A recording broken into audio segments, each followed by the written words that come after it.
together this little word study here on the word applause. And applause is tremendous. The oncoming eons, applause throughout the universe. The unveiling of the sons of God, which is the members of the body of Christ, is going to be just so powerful. And the word applause is amazing because God gives applause in the sense of lauding. So you can use the word laud because that's associated with the word applause. But in the Greek, it's epinos. I don't know how to pronounce it, but that's the Greek anyway. Epainos. Okay, so celestial, you get the Greek English elements are on heavenlies, but the word applause, the English elements are on praise. So up over everything when it comes to applause from God.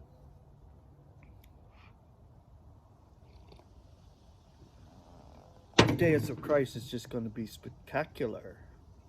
We will receive a requital, a wage from God, as we're manifested there, and that which is put into practice, whether through the body, whether good or bad, will be requited, and applause will be given. Okay, the concordant scripture references Romans 2:29, but that which is hidden is the Jew, and the circumcision is of the heart, not in letter, whose applause is not from men, but of God.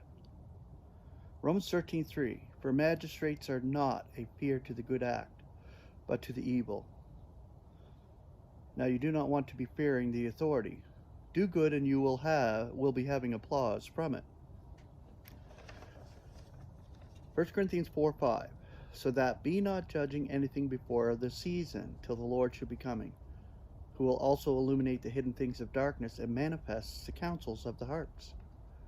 And then applause will be coming to each one from God.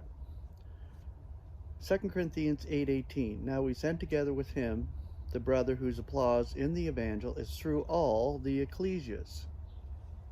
Philippians 4:8, for the rest, brethren, whatever is true, whatever is grave, whatever is just, whatever is pure, whatever is agreeable, whatever is renowned, if there is any virtue, and if any applause, be taken these into account. Philippians 1:11, filled with the fruit of righteousness, that is through Jesus Christ, for the glory and laud of God. 1 Corinthians 11:2, now I am applauding you, that you remember all of mine, and are retaining the traditions according as I give them over to you. Romans 15:11, and again he is saying, praise the Lord, all the nations, and let all the peoples laud him. Ephesians 1:6, for the laud of the glory of his grace, which graces us in the beloved. Ephesians 1:12, that we should be for the laud of his glory, who are pre-expectant in the Christ.